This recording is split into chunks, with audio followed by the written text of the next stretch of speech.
खैर चलिए, वो अपनी जगह पर है।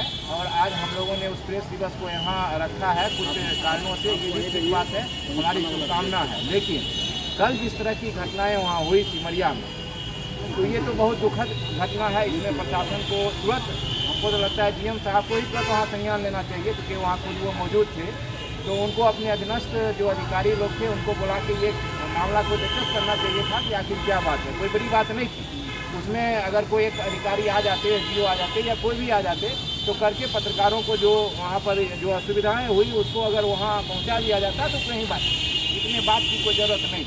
लेकिन ये हाँ, ये नहीं हुआ, तो ये तो दुखद बात है। प्रशासन को ये मतलब सबक ये मिलनी चाहिए जो नहीं, ये हम लोग पत्रकारों के साथ गलत किए हैं। लेकिन हम यहाँ जो बैठे हैं, यही बात हम लोगों को अंदर में जा कर के जाते वहाँ, और हम लोग वहाँ ये तथा सोचे डीएम साहब आएंगे तब हम इस कार्यक्रम का उद्घाटन करें।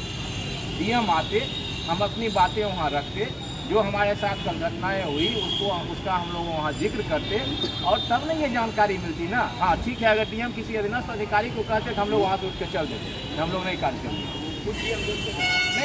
हम लोग गए नहीं वहाँ तक जाते कार्यक्रम में बैठे। ये जाना चाहिए था। डीएम साहब अगर हम लोगों के बुलावे पर नहीं आते तो हम लोगों का फर्ज था हम लोग वहाँ से बैकअप करके यहाँ आके कार्यक्रम करते। अगर हम अपनी बातें मजबूती के साथ वहाँ रखते तो वो ज़्यादा असरदार होता मेरे समझ से। ऐसे तो अपनी अपनी व्यक्तिगत समूह की राय है, ये बात है। हम लोग देखिए दूसरी पीढ़ी में पत्रकारिता कर रहे हैं, हम लोग उस पत्रकारिता को भी देखें। बड़े भाई अमरेंद्र अमर जी ने कहा है इस बात को, क्या आखिर उस समय के जो 5 पत्रकार थे उनमें क्या खासियत थी। कोई बड़े, हमको लगता है बड़े कोई स्मार्ट नहीं थे, बहुत कोई सुंदर नहीं थे, बहुत ये नहीं थे, लेकिन उनके पास क्या गुण था जो डीएम की गाड़ी उनके घर तक जाती और उनको स्वसम्मान बुला के लाया जाता था। और जब चैम्बर में अंदर जाते थे, डीएम कुर्सी छोड़ करके उनका अभिवादन करते थे और कुर्सी पर बैठाते थे। आज हमको ये अंदर झांकना पड़ेगा कि आखिर हम लोग उसको क्यों नहीं बना पाए।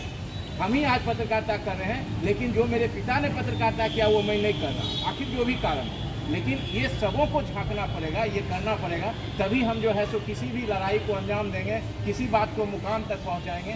ऐसे तो हुआ, अभी हम लोग आए 10 मिनट बैठे, फिर सारे लोग अपने अपने काम में लगेंगे, ये बात हो जाएगी। तीसरी बात, अगर मान लीजिए कल विरोध हुआ, ग्रुप पर लिखी जा रही थी सारी बातें, तो एकजुटता के साथ लिखी जानी चाहिए था। हम देख रहे हैं हास्यास्पद है, कोई कुछ लिख रहे हैं, कोई कुछ लिख रहे हैं, कोई समर्थन में लिख रहे हैं, कोई विरोध में लिख रहे हैं, ये नहीं होना चाहिए।